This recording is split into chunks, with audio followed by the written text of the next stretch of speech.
Hello बच्चों। आज हम कक्षा 8 की हिंदी पाठ्य पुस्तक मसाकली के अध्याय 4 बेताल की कथा को पढ़ेंगे और समझेंगे। बच्चों, आपके इस पाठ में संकलित कहानी बेताल पचीसी से ली गई है। लेकिन क्या आपको बेताल पचीसी के विषय में पता है कि बेताल पचीसी ग्रंथ क्या है और इसमें क्या संकलित है? तो आओ कहानी पढ़ने से पहले यह भी जान लेते हैं। बेताल पचीसी राजा विक्रम व एक बेताल की कथाओं से युक्त एक ग्रंथ है जिसमें 25 कहानियाँ संकलित हैं। इसके रचयिता बेताल भट्ट बताए जाते हैं, जो न्याय के लिए प्रसिद्ध राजा विक्रम के 9 रत्नों में से एक थे। ये कथाएं राजा विक्रम की न्याय शक्ति का बोध कराती हैं। अब राजा विक्रम और बेताल की जो कहानी है वो इस पर आधारित है कि पेड़ पर लटके हुए एक बेताल को एक योगी तक राजा विक्रम को पहुंचाना था। राजा उस बेताल को अपनी पीठ पर लाद कर ले जाने लगा। बेताल ने कहा, राजा, मैं तुझे एक कहानी सुनाऊंगा, पर शर्त यह है कि तुझे चुप रहना है। अगर तू बोला तो मैं वापस पेड़ पर चला जाऊंगा। बेताल ने कहानी सुनकर विक्रम से एक सवाल किया। राजा ने जवाब दे दिया तो बेताल वापस पेड़ पर जा लटका। राजा फिर उसको लेकर चला। फिर एक कहानी, फिर एक सवाल। हर सवाल का राजा जवाब दे देता और बस ये सिलसिला यूं ही चलता रहा 25 बार। बेताल पचीसी इसे इसलिए कहते हैं कि बेताल ने एक ही रात में 24 कहानियाँ सुनाई तथा अंतिम कहानी उस धूर्त योगी की है, जिसके कारण 25 कहानियों का संग्रह बेताल पचीसी के नाम से जाना जाता है। आपके पाठ में भी बेताल की कथा जो संकलित है वह भी नीतिपरक है। पाठ का आरंभ इसी तरह से होता है। तब बेताल ने कहा, हे विक्रम, तू मुझे फिर वृक्ष उतार लाया। मैं तेरी लगन को देखकर संतुष्ट हूँ। तेरे मनोरंजन के लिए एक कथा सुनाता हूँ, सो सुन। वो एक कथा फिर से कहता है क्योंकि जो विक्रम थे राजा, वो उसे पेड़ पर से उतार कर अपनी पीठ पर लाद चुके थे। किसी समय एक नगर में कपड़े का व्यापारी रहता था जिसका नाम धर्मचंद था। सेठ धर्मचंद नाम के अनुरूप ही धर्मात्मा व्यक्ति था। वह सुबह शाम मंदिर जाता था और लगभग 1 घंटा प्रार्थना करता था। मन की इस एकाग्रता में कभी कभी उसे सट्टे के अंक भी सूझ जाते थे। उसकी दुकान पर धर्म पेटी रखी थी। धर्म पेटी मतलब जहाँ पर दान धर्म के लिए कोई भी आकर अपना कोई भी दक्षिणा या दान दे सकता हो जो कि गरीबों के काम आए। वह बड़ा मिलनसार और मधुर स्वभाव का व्यक्ति था। उसका मुंह कानों तक कट गया था, दांत बाहर हो गए थे और उसे बिना प्रयत्न दीनता प्रकट करने की सुविधा मिल गई थी। जब वह किसी से बोलता तो उसके मुख पर ऐसी मीठी मुस्कान खेलती, दांत ऐसी दीनता बताते और आंखों में ऐसी लाचारी होती कि सामने वाले से वह यदि उसका सिर भी मांग लेता तो वह एकाएक ना नहीं कर सकता था। धर्मचंद बहुत ईमानदार था, क्योंकि ग्राहक से बात करते हुए वह ईमान कहता जाता था। वह सच्चा व्यक्ति था, क्योंकि वह कपड़े की दर और उधारी का हिसाब भगवान की कसम खाकर बताता था। हे विक्रम, धर्मात्मा आदमी की परीक्षा ईश्वर बार बार लिया करता है। धर्मचंद पर भी मामले मुकदमे चलते रहते थे। कभी वह किसी पर मुकदमा चलाता था और कोई उस पर मुकदमा चलाता था। ऐसे ही उस एक मुकदमे पर एक ऐसा ही मुकदमा उस पर भी चल रहा था कि उस साहब का तबादला हो गया जिसके सामने वह मुकदमा था। मामला बड़ा कमज़ोर था और धर्मचंद की हार निश्चित थी, पर वह नहीं हुआ। यह उसका लग था कि उस समय जिसके अंतर्गत उसका मुकदमा चल रहा था उसका ट्रांसफ़र, उस अधिकारी का ट्रांसफ़र हो गया था। नए साहब एक दिन कपड़ा खरीदने आए और संयोग से धर्मचंद की दुकान में घुस गए। लेकिन जब ट्रांसफ़र हुआ पुराने का, तो एक नए ऑफिसर का जो ट्रांसफ़र होकर आए वो अचानक से उसकी दुकान पर कपड़ा खरीदने आ गए। देखते ही धर्मचंद ने पहचान लिया कि इन्हीं साहब के सामने मामला है। उसने कपड़ा नापना छोड़ दिया और हाथ जोड़कर सीढ़ी पर खड़ा हो गया। पधारिए साहब। साहब को कुर्सी पर बैठाकर उसने पान की तश्तरी आगे की और कहा, बड़ी कृपा की साहब, क्या सेवा करूं? साहब ने कहा, कोई कमीज का अच्छा सा कपड़ा दिखाओ। धर्मचंद अच्छे अच्छे कपड़ों के थान खोलकर साहब के सामने फैलाने लगा। धर्मचंद्र ऐसे प्रेम विभोर होकर कपड़ा फैला रहा था जैसे भक्त भगवान को भोग लगाता है। ऐसा बेताल ने क्यों कहा? क्योंकि वह धर्मचंद जानता था कि इन साहब की निगरानी में ही अब उसका मुकदमा चलेगा। साहब ने एक कपड़ा पसंद किया और पूछा, क्या भाव है इसका? धर्मचंद ने हाथ जोड़कर कहा, हमको क्यों लज्जित करते हैं, दुकान आपकी है, कितनी कमीज़ों का दूँ? साहब का मुख कठोर हो गया। वे बोले, नहीं, मैं ऐसे नहीं लेता, कभी नहीं लिया, दाम बताओ। साहब ने भी मना कर दिया यहाँ पर, क्योंकि वो ईमानदार थे। हे विक्रम, बेताल बोलता है, हे विक्रम। साहब भी ईमानदार थे। इस समय दो ईमानदारों की टक्कर हो रही थी। धर्मचंद थोड़ी देर चुप बैठा रहा, फिर उसने हार मान ली और बड़े दुखी स्वर में कहा, 4 रुपये 7 आने। साहब ने सुना। उनके चेहरे पर से कठोरता एकदम गायब हो गई और उसका स्थान पीड़ा ने ले लिया। क्यों ले लिया? क्योंकि वो इतना महंगा कपड़ा खरीदने में असमर्थ थे। साहब बहुत परेशान हो गए। धर्मचंद बड़े ध्यान से साहब के चेहरे को देख रहा था और उनकी पीड़ा से उसका कोमल हृदय फटा जा रहा था। साहब ने अटकते स्वर में कहा, नहीं भाई, इतना महंगा नहीं पहन सकते। वे उठकर चलने लगे। धर्मचंद्र ने उनके मुख को देखा और वह स्वयं रुआंसा हो गया। उनसे विनती की, साहब कीमत की कोई बात नहीं, आप ले जाइए। यह सुनकर न जाने क्यों साहब को क्रोध आ गया।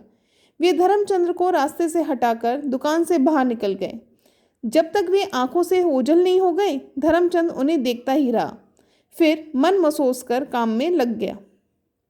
उस शाम को धर्मचंद्र भगवान के सामने प्रार्थना करने बैठा। उसके निर्मल हृदय से स्वर उठा, हे धर्म, तूने साहब का दुखी मन देखा। उनकी आंखों में कितनी विवशता थी, कितनी निराशा थी। कितने मन से उन्होंने वह कपड़ा पसंद किया था और कीमत सुनकर चेहरा कैसा उतर गया था। सोचते होंगे, हाय, हम अफसर कहलाते हैं पर मन का कपड़ा नहीं पहन सकते। धर्मचंद, तू तो अफसरों की हालत भली भांति जानता है। तू बड़ा दयालु मनुष्य है। क्या तुझे साहब पर दया नहीं आती? क्या तू उस दुखी की इतनी सी इच्छा पूरी नहीं कर सकता? धिक्कार है तेरे पूजन वंदन को। अरे मूर्ख, दया धर्म का मूल है। धर्मचंद ने अपनी आत्मा की आवाज़ सुनी। उसका हृदय भी भर आया। उसकी नज़रों में साहब का चेहरा झूल गया और आंसुओं की धारा बहने लगी। धोती से आंसू पहुँचकर उसने हाथ जोड़े और कहा, हे भगवान, मुझसे बड़ी भूल हुई। दया निधान, वस्त्र के मामले में आपकी उदारता जानता हूँ। जब आप द्रौपदी को एक के बाद एक सैकड़ों साड़ियाँ देते गए तो मैं आपका भक्त क्या साहब को कमीज नहीं पहना सकता? हे प्रभु, ये साहब लोग ही आज के द्रौपदी हैं। मुझे आशीष दो कि मैं उस दुखी का दुख दूर कर सकूं। मैं प्रतिज्ञा करता हूं आपसे कि 1 महीने के भीतर साहब को उस कपड़े की कमीज पहना कर रहूँगा। प्रतिज्ञा करने से धर्मचंद्र का मन भी हल्का हो गया। 8 दिन बीत गए। 9वें दिन प्रातःकाल धर्मचंद ने स्नान किया, तिलक लगाया और दुकान पर आया। उसने उस थान में से 4 कमीजों का कपड़ा फाड़ा और कागज में लपेटकर बगल में दबाया। मन ही मन ईश्वर का ध्यान किया और साहब के घर पहुंच गया। साहब ने उसे पहचान लिया और पूछा, क्यों सेठ जी, कैसे आए? यहाँ पर बच्चों एक बात स्पष्ट करते हैं। धर्मचंद्र ने क्या वास्तव में दयालुता के कारण साहब को कमीजों के कपड़ा काटा थान में से? शायद नहीं, क्योंकि वो जानता था कहीं ना कहीं कि इन साहब की निगरानी में भी अब उसका मुकदमा चलेगा। इस कारण से उनकी दयालुता बटोरने के कारण उसने ये सब काम किया। साहब ने जब उसे पहचान लिया और पूछा, क्यों सेठ जी, कैसे आए? तो सेठ जी ने सकुचाते हुए धीरे से कपड़ा खोला और कहा, हुजूर, अभी मुंबई गया था, वहाँ कट पीस की दुकान में यह कपड़ा सस्ता मिल गया। मैं सबका सब ले आया। 6 कमीजों का था। 2 कमीजों का मैंने अपने लिए रख लिया और यह 4 का हुजूर के लिए ले आया हूँ। उसने कपड़ा साहब के हाथ में दे दिया। साहब ने कपड़ा देखा, फिर सेठ जी की तरफ देखा, फिर खिड़की से बाहर देखा, फिर ज़मीन की तरफ देखते हुए कहा, बड़ा सस्ता मिल गया। अच्छा किया जो आप ले आए। क्योंकि धर्मचंद जानता था कि कहीं ना कहीं यह कपड़ा साहब को बहुत पसंद आया था। बच्चों, हमने अभी पहले पढ़ा था कि धर्मचंद ने भगवान के सामने प्रतिज्ञा ली थी कि 1 महीने के अंदर साहब को उस थान के कपड़े की कमीज पहना दूंगा। इसी कारण उसने अपने दुकान के कपड़े में से पीस काटे और उन्हें सस्ते दाम में साहब के सामने पेश किया। सस्ते दाम में उसने पेश करके कहीं भी अपना नुकसान नहीं किया, क्योंकि उसके बदले में उसे मुकदमा जीतने की उम्मीद थी कि जो साहब थे वो उसके पक्ष में ही मुकदमे का फैसला करेंगे। धर्मचंद ने कहा, हम तो साहब सेवा करने को हमेशा तैयार रहते हैं। धन दौलत साथ नहीं जाती, सेवा ही साथ जाती है। साहब ने 7 आने गज के हिसाब से कीमत दी, जो धर्मचंद ने सहर्ष ले ली। चलते चलते वह बोला, साहब यहाँ के दर्जी बड़े बदमाश हैं। आप नए ही आए हैं, मैं अपना विश्वासी दर्जी भेज दूंगा। शाम को धर्मचंद्र का विश्वासी दर्जी गया और साहब का नाप तथा कपड़ा ले आया। धर्मचंद्र हाथ जोड़कर विनती करने लगा, प्रभु मेरी प्रतिज्ञा पूरी हो गई। साहब अब अवश्य ही उस कपड़े को पहन सकेंगे। यह सब आपकी ही इच्छा से हुआ। अब मेरी लाज आपके हाथ है। हे विक्रम, कमीजें बन गईं, स्त्री हो गईं, पहनने लायक हो गईं। जिस दिन साहब के सामने मामला पेश होना था, उसी दिन सुबह धर्मचंद तैयार कमीज लेकर साहब के पास पहुंच गया। साहब तैयार कमीजों को देखकर बहुत प्रसन्न हुए और उन्होंने धर्मचंद को पुनः धन्यवाद दिया। बेताल ने कहा, हे विक्रम, ऐसा कौन साहब होगा जो ऐसी अच्छी कमीजें पहनने में देर करे? मतलब कोई नहीं। जब कोई मनचाही चीज़ आपको मिल जाए तो आप उसे पहनने में या फिर उसे अपनाने में, यूज़ करने में कभी भी देर नहीं लगाते। इसी तरह जो साहब थे, जैसे उनकी पसंद के कपड़े की कमीज़ें बनकर तैयार हो गईं तो उन्होंने भी पहन ली और उसी कमीज को पहनकर वो दफ्तर भी गए। साहब के सामने मामला पेश हुआ। उन्होंने पक्ष विपक्ष समझा। उसी समय धर्मचंद सामने से साहब की ओर देखता निकल गया। दोनों मुस्कुरा उठे। हे विक्रम, उस छवि का वर्णन तो शारदा भी नहीं कर सकती। यहाँ पर जो विक्रम बेताल है, उसने ऐसा क्यों कहा? क्योंकि धर्मचंद्र ने एक कमीज़ के कपड़े को थोड़ा सस्ते दाम पर देकर उन साहब को कहीं ना कहीं खरीद लिया था, अपने एहसान तले दबा दिया था। इसलिए साहब ने फैसला लिखने के लिए कलम उठाई। उसी समय किसी अंतःकरण की प्रेरणा से उनकी नज़र कमीज पर पड़ी। सहसा एक चमत्कार हुआ। एक क्षण में वह कपड़ा फौलाद में परिवर्तित हो गया। उस फौलादी कमीज के वजन से साहब की रीढ़ झुक गई। कमीज धीरे धीरे सिकुड़ने लगी और साहब के अंग अंग कसने लगे। आस्तीन सिकुड़कर हाथों में कसने लगी। कॉलर ने सिकुड़कर गला घोंट दिया। साहब करहा उठे। कमीज सिकुड़ती जा रही थी। घबराकर साहब ने फुर्ती से धर्मचंद्र के पक्ष में निर्णय लिख लिया।